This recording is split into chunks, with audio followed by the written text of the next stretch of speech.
नमस्कार, तुम्हा सर्वांचे पुन्हा एकदा स्वागत आहे आजच्या या नवीन व्हिडिओमध्ये। अत्यंत महत्त्वाचा व्हिडिओ आहे। नासाचं मोठा निर्णय आहे नासाने घेतलेला।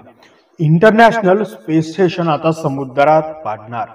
कारण ऐकून तुम्हाला पण धक्का बसेल की नेमकं कारण काय आहे, नासाने एवढा मोठा निर्णय का बरं घेतला। स्पेस स्टेशन समुद्रामध्ये पाडणार हा जो प्रश्न उपस्थित होते, पण हा समुद्रात स्पेस स्टेशन पाडण्यामागचं नेमकं कारण काय आहे त्याबद्दलची आपण सविस्तर माहिती या व्हिडिओच्या माध्यमातून आता जाणून घेणार आहोत। नासा आता आंतरराष्ट्रीय अंतराळ स्थानक पॅसिफिक महासागरात पाडण्याची तयारी करत आहे। 1998 मध्ये प्रक्षेपित झाल्यापासून 26 देशांतील अंतराळवीरांनी ISI ला भेट दिली आहे। आंतरराष्ट्रीय स्पेस स्टेशन बाबत माहिती घेणे अनेकांना आवडते। अनेक देशांना एकत्रित येऊन हे स्टेशन बनवले आहे। अनेक देशांनी खूप मेहनत केली आहे। अनेक देशांचा पण सहभाग आहे स्पेस स्टेशन बनवण्यामध्ये। अनेक देशांनी एकत्र येऊन हे स्टेशन बनवले। अंतराळातून हे स्टेशन जगावर लक्ष ठेवते। एका फुटबॉल मैदाना एवढे हे मोठे स्पेस स्टेशन आहे। आतापर्यंत या स्टेशनला 26 देशांनी भेट दिली आहे। 26 देशांचे जे वैज्ञानिक आहेत आतापर्यंत नासाचा जो स्पेस स्टेशन आहे त्याला भेट दिली। 430 टनांपेक्षा जास्त वजन आणि पृथ्वीपासून सुमारे 400 किलोमीटर उंचीची ताशी 28,000 किलोमीटर वेगाने फिरणाऱ्या या प्रयोगशाळेला आंतरराष्ट्रीय अंतराळ स्थानक म्हणतात। 1998 मध्ये प्रक्षेपित झाल्यापासून 26 देशातील 280 हून अधिक अंतराळवीरांनी ISS ला भेट दिली। पण आता नासा हे जे स्पेस स्टेशन आहे ते स्पेस स्टेशन पॅसिफिक महासागरात पाडण्याची तयारी करत आहे। याचे कारण म्हणजे ISS च्या मॉड्यूल, ट्रस आणि रेडिएटर सारख्या प्राथमिक गोष्टी खराब होत आहेत। 2030 नंतर त्याचे ऑपरेशन खूप धोकादायक आणि महागडे होतील। अनेक पर्यायांचा विचार केल्यानंतर ते पॅसिफिक महासागरातील पॉइंट नेमो येथे पाडण्याचा निर्णय घेण्यात आलेला आहे। म्हणजे जे स्पेस स्टेशन आहे ते पॅसिफिक महासागरामध्ये जो पॉइंट आहे नेमो पॉइंट येथे पाडण्याचा विचार केला। पॉइंट नेमो हे दक्षिण प्रशांत महासागरातील असे एक क्षेत्र आहे जे पृथ्वीवरील एकांताचे स्थान आहे।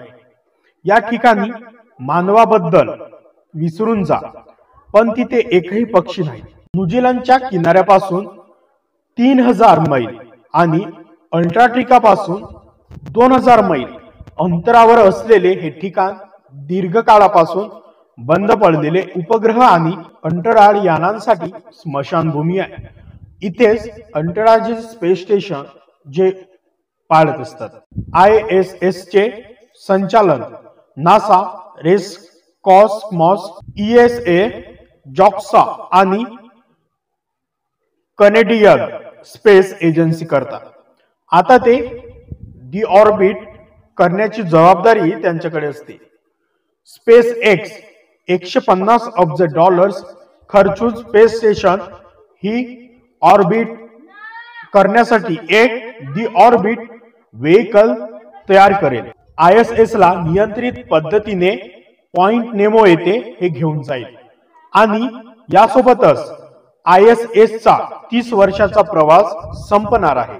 नासाने ISS चा पाडण्याशिवाय दुसरा कोणता पर्याय आहे याचा विचार केला आहे का? ते एका उंच कक्षेत ढकलेले जावे जेणेकरून ते कायमचे ऐतिहासिक अवशेष म्हणून राहील असा पहिला विचार केला होता, पण ते कशात आला तरी धडकण्याचा धोका जास्त असतो। याशिवाय ISS च्या त्यांच्या कक्षेतच विघटन करून परत आणून संग्रहालय किंवा संशोधनासाठी ठेवावे असाही विचार करण्यात आला, पण हे खूप अवघड आहे। यासाठी प्रचंड निधी वाया घालवणे आणि अंतराळवीरांचे जीव धोक्यात घालणे त्याऐवजी डिऑर्बिट नंतर जाळल्यानंतर उरलेले जे तुकडे गोळा करण्यासाठी योजना आखण्यात आली आहे। त्याच्यानंतर आंतरराष्ट्रीय आंतरराष्ट्रीय अंतराळ स्थानकावर जगभरातील अंतराळवीर सूक्ष्म गुरुत्वाकर्षणानंतर संशोधन करण्यासाठी जातात। पण ते पाडल्यानंतर तिथे कोणतेही अंतराळ स्थानक राहणार नाही असे नाही। खरं तर नासा मागणीनुसार खाजगी कंपन्यांच्या अंतराळ स्थानकांचा वापर करण्याचा प्रयत्न करत आहे। ऑक्सिओम स्पेस, ब्लू ओरिजिनल आणि वायजर यासारख्या खाजगी कंपन्या या दिशेने काम करत आहेत। चीन हा जगामधील एकमेव देश आहे त्याच्याकडे सध्या टियागोंग हे कार्यरत अंतराळ स्थानक आहे। रशिया देखील 2033 पर्यंत स्वतःचे अंतराळ स्थानक तयार करण्यावर काम करत आहे। भारताने 2035 पर्यंत स्वतःचे अंतराळ स्थानक बांधण्याचे लक्ष्य ठेवले आहे। ISS च्या बहुतांश भाग जळून खाक होईल आणि पॉइंट नेमोच्या खोली कायमचा गाडला जाईल।